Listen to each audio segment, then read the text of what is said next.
I hadn't broken a single thing, hadn't raised my voice, hadn't demanded the honesty I deserved. Instead, I stood there, unmoving, eyes locked on the glow of her phone screen, absorbing a truth I was never meant to find. He called her love. She called him my soul. And just like that, the flame of absolute trust I'd cradled for so long was extinguished, swiftly, mercilessly.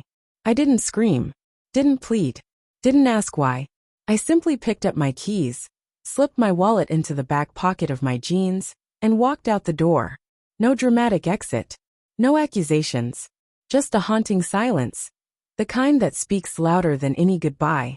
She had already turned her heart elsewhere. The only dignity I had left to offer was my disappearance. People say time heals all wounds.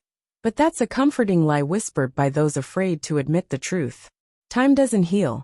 It teaches you how to bury the ache deeper, how to wear a convincing mask, how to function while fragments of you remain undone beneath the surface.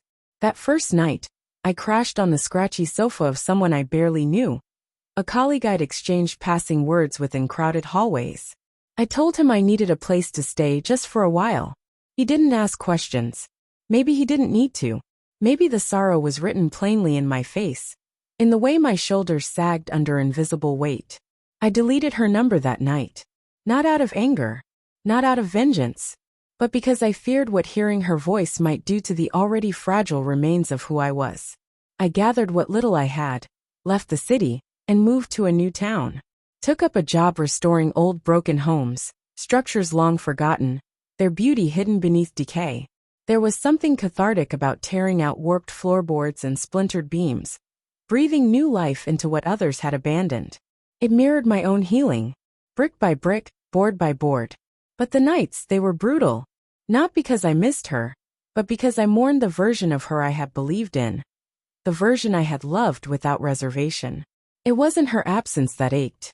It was the death of an illusion. There's a vast difference between missing someone and grieving the ideal you once wrapped them in. I carried that truth alone. Never shared it with family. Not even with my oldest friend. Some wounds feel too intimate to hand over. I didn't hate her, but I loathed what her betrayal had done to the part of me that still believed in loyalty, in promises whispered late at night and sealed with a kiss.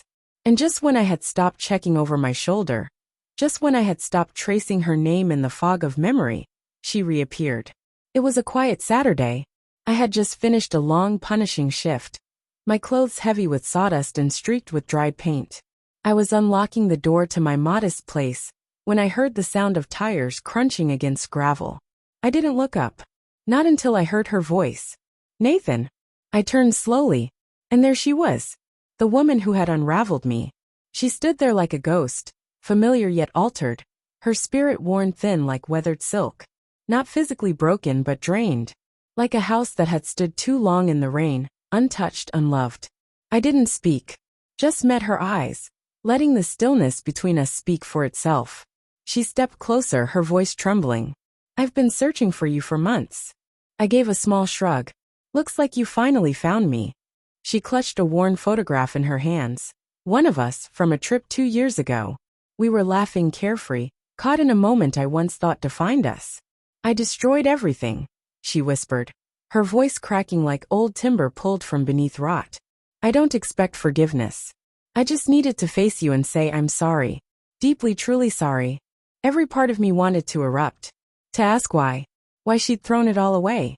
Why she'd walked into the arms of another after swearing I was enough. But I didn't give in. I remained still, arms folded across my chest, heart encased in iron. She spilled it all. Told me how he had left. How the thrill faded. How she realized too late what she'd lost. How she thought she was chasing something more, only to find nothing but emptiness. She said losing me taught her I was the more. I was the everything she didn't recognize in time. It's a cruel truth. How people only see your worth after they've crushed it under their feet. Her tears came easily then, right there on my doorstep, with strangers probably watching from a distance. But I didn't care. I didn't flinch. She begged for a moment. A coffee. A conversation. A chance to sift through the wreckage. And for a fleeting second I almost considered it. I remembered the way her voice once sang when she was happy. A small part of me still missed that melody. But then I pulled myself back. I hadn't walked away because I stopped loving her. I walked away because she stopped loving me. I met her gaze and said, I spent a year stitching myself back together. You don't get to waltz back in like nothing ever broke. She nodded, sobbing harder now. No, she whispered. I know what broke. It was me. That landed deep. Because I saw it. She was broken. But not because she still loved me. She was mourning the man I used to be. The one who forgave too quickly. The one who bent without breaking. That man no longer existed. I told her I wished her peace. That I hoped one day she'd learn to love without causing pain first.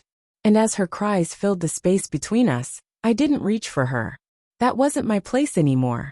She left slowly, just as I had a year before. I stepped inside, closed the door behind me, and leaned against it, my chest tight. But it wasn't grief. Not anymore. It wasn't love. It was the weight of release. I hadn't let go of her. I had let go of the ache. The unanswered questions. The desire for closure. I didn't need any of it. I had already found what I was looking for. Myself.